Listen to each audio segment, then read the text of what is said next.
निहत्य परमेश्वर को, जो नादान है, जो बेगुनाह है, जिसने हमारे गुनाहों के लिए अपनी जान दे दी, उसे जिल्ला उठाया।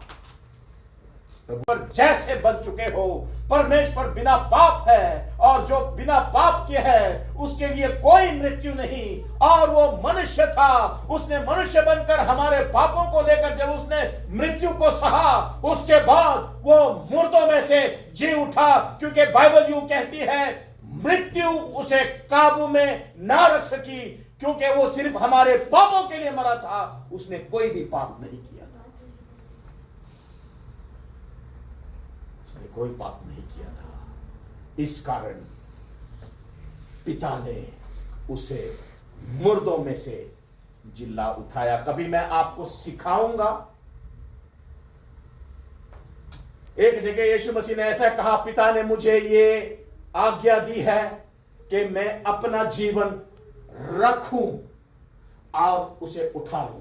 कहने का मतलब वो परमेश्वर है और उसके अंदर उसका अपना ही जीवन है, उसकी अपनी ही जान है, जिसे देने और उठाने का उसका अपना अधिकार है। बाइबल कहती है उसने पिता से उसे पाया है। लेकिन यहां पर पिता ने उसे उठाया क्योंकि वो एक साधारण मनुष्य बन गया। उसने मृत्यु को जीत लिया। पापों के कारण जो हम मृत्यु है, जो हम जिसके काबू में, जिसके वश में हम थे, उसने हमेशा हमेशा के लिए उसने हमें आजाद कर दिया और वो मुर्दों में से जी उठा। क्योंकि जो मुर्दों में से जी उठते हैं, जो पाप के कारण मरते हैं, वो मुर्दों में से कभी नहीं जी उठते हैं। हालेलुया। लेकिन यीशु के विषय में ऐसे लिखा गया है, ऐसे कहा गया है, पवित्र शास्त्र यूं कहता है कि वो पाप से अनजान था। उसने कभी पाप नहीं किया, उसमें कोई पाप नहीं था।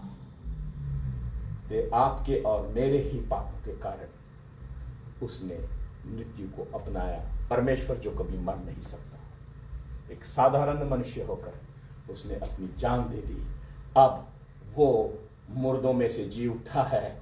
और जब चेले तीसरे दिन उस गुफा में जब जाकर उन्होंने देखा कि उसका शव नहीं था और स्वर्गदूत वहां पर थे, उन्होंने उनसे कहा, मुर्दों में जो जिंदा जीवित है उन्हें तुम मुर्दों में क्यों ढूंढते हो? क्योंकि यीशु मुर्दों में से जी उठा था, वो जीवित था। एक जीवित व्यक्ति को तुम मुर्दों में क्यों ढूंढते हो जो पाप के कारण